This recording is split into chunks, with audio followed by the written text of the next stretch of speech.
Marcus Kazbak artık Çorum FK'da. Birkaç ay önce Premier Lig için henüz erken olduğunu düşündüğüm Hierto Dal, Acun Ilıcalı'nın Premier Lig'e yeni çıkan Hull City'sine transfer oldu. Standard Liège Drame'in ardından analizini yaptığımız ikinci oyuncuyu da aldı. Türk takımlarının almamasına üzüldüğüm İşen Ferra ise sadece 2 milyon euroya Pisa'ya gitti. Scouting 35 arşivinden 7 oyuncunun hikayesine yeniden dönüyoruz. Bu bölümün ilk ismi Marcus Kazbak. Açıkçası onun Türkiye'ye gelmesi benim için çok büyük bir sürpriz değil. Çünkü eski videonun sonunda 2-3 milyon euro bandında bir transfer beklediğimi, dışında Trabzonspor dahil ligimizde pek çok takımda ilk 11 seviyesinde oynayabileceğini düşündüğümü söylemiştim. Karsbak'ı o videoda tek bir pozisyona yerleştirmekte zorlanmıştık. Orta sahaya gelip bağlantı kurabiliyor, tek dokunuşlarla oyunu hızlandırabiliyor, savunmanın arkasına pas atabiliyor. Birkaç saniye sonra ceza sahasına geç koşu atıp ikinci forvet gibi pozisyonun içinde bulunabiliyordu. Buna ceza sahası dışından şut tehdidini ve skor üretimini de ekliyordu. Onu benim için değerli yapan şey tek bir özelliğinin çok baskın olması değildi. Hücumun farklı anlarına sürekli doğru şekilde dokunabilmesiydi. Şimdi bu profil gerçekten Süper Lig'e geldi. Çorum FK Lillestrøm ile anlaşarak Karsbak'la 3+1 yıllık sözleşme imzaladı. Transfermarkt'ta bonservis bedeli 1,8 milyon euro olarak görünüyor. Yani eski videoda beklediğim 2-3 milyon euro bandının biraz altında bir rakam. Fakat burada Çorum'u da doğru yere koymak gerekiyor. Süper Lig'e yeni çıkmış olmalarına rağmen yalnızca kadroyu tamamlamaya çalışan bir takım görüntüsü vermiyorlar. Bu yaz çok ciddi yatırım yaptılar. Ve Karsbak'ın 1,8 milyon euroluk bedeli kulübün en pahalı transferi bile değil. Dolayısıyla onu rastgele alınmış bir fırsattan çok iddialı biçimde kurulan kadronun önemli parçalarından biri olarak görüyorum.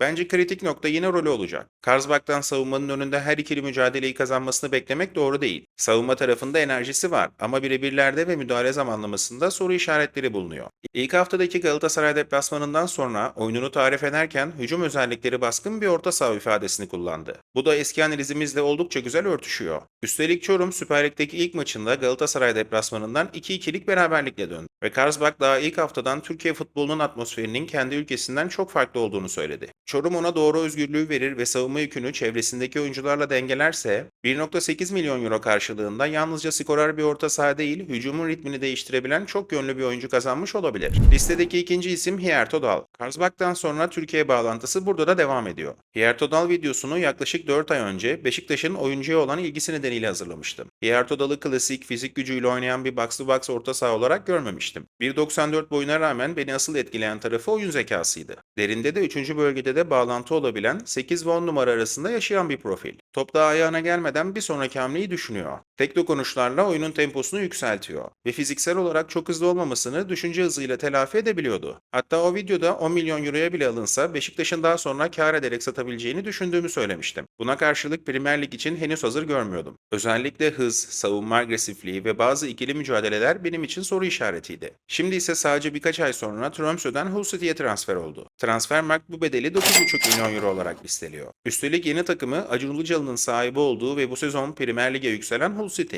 Yani 4 ay önce yaklaşık 10 milyon euroluk yatırımın ileride ucuz kalabileceğini düşündüğümüz oyuncu neredeyse tam o seviyede bir bedelle İngiltere'ye gidiyor. Eski videoya dönünce hoşuma giden başka bir detay da kafa vuruşları. 1,94 boyuna rağmen bunu oyununun zayıf taraflarından biri olarak görmüştüm. Fakat videoyu hazırladığım dönemde değişimin başladığını da söylemiştim. Sezonun açılışında Fredrikstad'a karşı hat-trick yaptı ve 3 golü de kafayla geldi. İşin güzel tarafı buna kendisi de şaşırmıştı. Maçtan sonra uzun süredir kafa vuruşlarında iyi olmadığını düşündüğünü ve 3 kafa golünü hiç beklemediğini anlattı. Yani soru işareti koyduğumuz bir özelliğe daha o günlerde sahada cevap vermeye başlamıştı. Diğer Todal'ın oyun aklı bu seviyede de fark yaratacak mı yoksa eski videoda gördüğüm fiziksel soru işaretleri daha görünür hale mi gelecek çok merak ediyorum. Üçüncü isim Ryan Fosso. Standard Liège ile Scouting 35 arasında ilginç bir bağ oluşmaya başladı. Çünkü kulüp daha önce analizini yaptığımız Drame'yi transfer etmişti. Şimdi de birkaç hafta önce detaylı videosunu hazırladığımız Fosso'yu kadrosuna kattılar. Fosso videosunda onu oyunu kendi etrafında kuran bir yıldız orta saha gibi anlatmamıştım. Değeri daha çok takımın eksik kalan parçalarını tamamlamasında. Sahipsiz topun düşeceği yeri erken sezebiliyor. Topu kazandığında ise gereksiz yeri ayağında tutmuyor.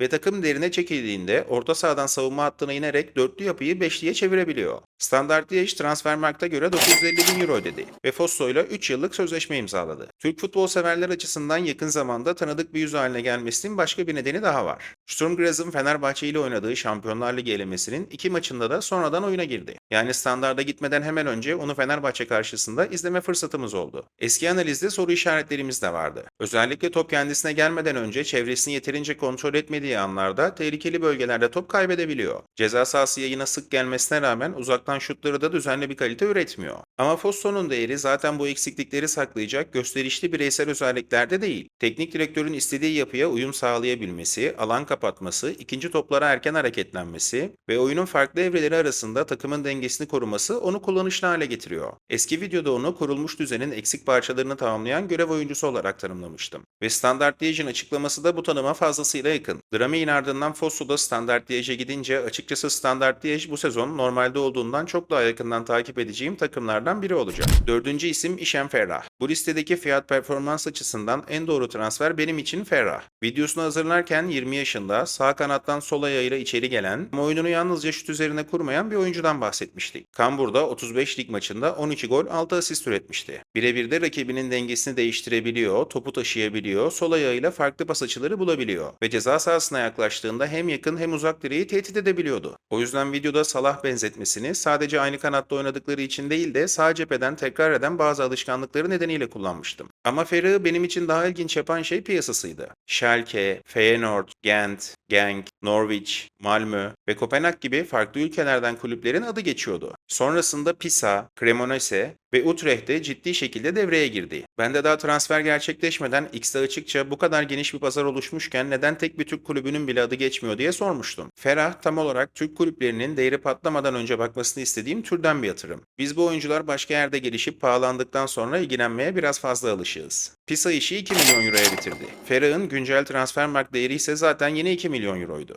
Bence Ferrah uzun yıllar bu seviyede kalacak bir yetenek değil. Doğru süreyi alır ve özellikle sağ ayağıyla verebildiği cevapları baskı altındaki karar hızını geliştirirse birkaç sezon içinde çok daha yüksek bir bonservisle yeniden transfer yapması beni hiç şaşırtmaz. Sol ayağı o kadar baskın ki daha iyi savunmacılar onu o tarafa yönlendirdiğinde sağ ayağıyla ne kadar çözüm üretebileceğini görmek gerekiyor. Beşinci isim Philip Thorvaldsen. Bu transferde benim için oyuncunun kendisi kadar ilginç olan şey birkaç ay önce yaşanan Lille süreci. Thorvaldsen videosunu hazırlarken Lille'in kış transfer döneminde Vålerenga'ya yaklaşık 70 milyon Norveç kronu, yani o dönem kabaca 6,5 milyon euro seviyesinde bir teklif yaptığını aktarmıştım. Vålerenga bu teklifi reddetti. Thorvaldsen'in transfer gerçekleşmeyince hayal kırıklığı yaşadığı ve ertesi gün antrenmana çıkmadığı da Norveç basınına yansımıştı. Kulübün düşüncesi oyuncuyu takımda tutup ileride daha yüksek bir bonservis elde etmekti. Aradan birkaç ay geçti ve Thorvaldsen bu kez Twente'ye transfer oldu. Transfermarkt bedeli 5,5 milyon euro olarak listeliyor. Twente'de oyuncuyla 2031'e kadar sözleşme imzaladı. Buradan Vålerenga hata yaptı sonucu çıkarmak istemiyorum. Tekliflerin bonusları ve anlaşmaların bütün detayları aynı olmayabilir. Ama futbol piyasasının güzel bir örneği var önümüzde. Genç bir oyuncu ne kadar potansiyelli olursa olsun, daha yüksek teklifi beklemek her zaman daha yüksek bir satışla sonuçlanmıyor. Eski videoda onu topsuz koşuları ve hareketleriyle değer üreten ama karar verme, bitiricilik ve fiziksel güç konusunda hala gelişmesi gereken bir hücum oyuncusu olarak görmüştüm. Twente tercihi benim hoşuma gidiyor. Takip ettiğim Norveç liginden çıkıp yine düzenli olarak izlediğim Hollanda'ya geliyor. Böylece birkaç ay önce konuştuğumuz o potansiyelin gerçekten nereye evrileceğini de yakından takip edebileceğim. Altıncı isim Mustafa İsah.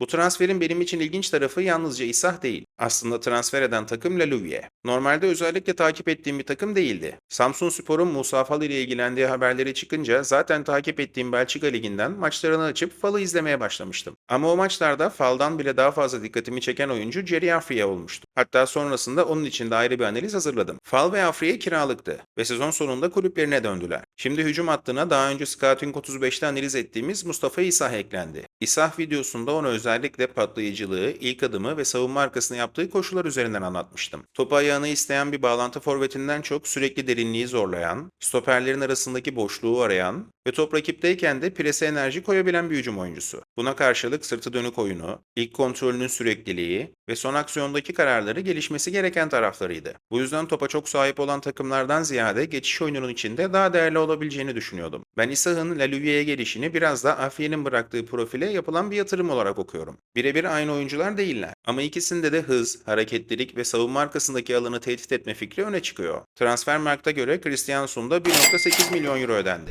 Listenin son ismi Julian Gonsta. Burada söylemek istediğim bir detay var. Kocaelispor'un Alassane Niang ile ilgilendiğine dair haberler çıkınca Niang'ı izlemeye başladım. Hamkam'da Gonstad'ın önünde yer alan oyuncuydu. Açıkçası oyuncu beni yeterince ikna etmedi. Hakkında çok negatif konuşacağım bir video hazırlamak istemediğim için de analizini yapmadım. İşin komik tarafı benim beğenmediğim Niang birkaç hafta sonra Porto'ya transfer oldu. Ve Hamkam bu transferi kulüp tarihinin rekor satışı olarak açıkladı. Bence bu da oyuncu analizinin ne kadar öznel olabildiğini hatırlatan güzel bir örnek. Scouting 35'te profesyonel scout raporları hazırlamıyorum. Maçları izleyip kendi gördüklerimi anlatıyorum. Benim yeterince beğenmediğim oyuncuda Porto çok daha farklı bir potansiyel görmüş olabilir. Ama o maçları izlerken benim tekrar izlemek istediğim forvet Gonstad olmuştu. Eski videoda özellikle iki ayağını da kullanabilmesini, savunma arkasına yaptığı zamanlamalı koşuları, bağlantı oyununu ve ceza sahasındaki pozisyon alışını çok beğendiğimi söylemiştim. Hatta doğrudan Göztepe'nin radarında görmek istediğimi de belirtmiştim. Boyu bizim son dönemde tercih ettiğimiz santraforlardan biraz kısa olsa da vücut yapısı bana Juan'ı hatırlatıyordu. Hamkam bu sezon tercihini daha çok Niang'dan yana kullandı ve Gonstad yine sınırlı sürelerde kaldı. Şimdi Gonstad Transfermarkt'a göre 500 bin euro karşılığında Kufu Mozla'ya gitti ve 2030'a kadar sözleşme imzaladı. Göztepe'de görmeyi hala isterdim. Ama en azından Hamkam'da beklemek yerine şimdi potansiyelini sahada gösterebileceği bir ortam bulmasını umuyorum. Bu 7 transfer arasında benim için fiyat performans açısından en doğru hamle İşan Ferrah'ın Pisa'ya transferi. En fazla merak ettiğim oyunculardan biri ise Hierto Dal. Tabii Türkiye'de en yakından takip edeceğim isim Markus Karsbak olacak. Bu seriyi sevdiğim taraf da biraz bu. Bir oyuncuyu analiz ettiğimiz gün hikayesi bitmiyor. Transfer yaptığında eski değerlendirmelerimizin ne kadar karşılık bulduğunu da yeniden görebiliyoruz. Sizce bu 7 transfer içerisinde en doğru hamle hangisi oldu? Birkaç yıl sonra en yüksek seviyede hangisini görürüz? Yorumlarda mutlaka fikrinizi belirtin. Videoyu beğendiyseniz beğeni bırakmanız, yorum yapmanız ve hype özelliği sizde açıksa hype vermeniz de kanala fazlasıyla yardımcı oluyor. Abone değilseniz de yeni analizleri kaçırmamak için kanala abone olabilirsiniz. Buraya kadar vaktini ayırıp izleyen, dinleyen herkese çok teşekkür ederim. Bir sonraki videoya kadar kendinize çok iyi bakın, hoşça kalın.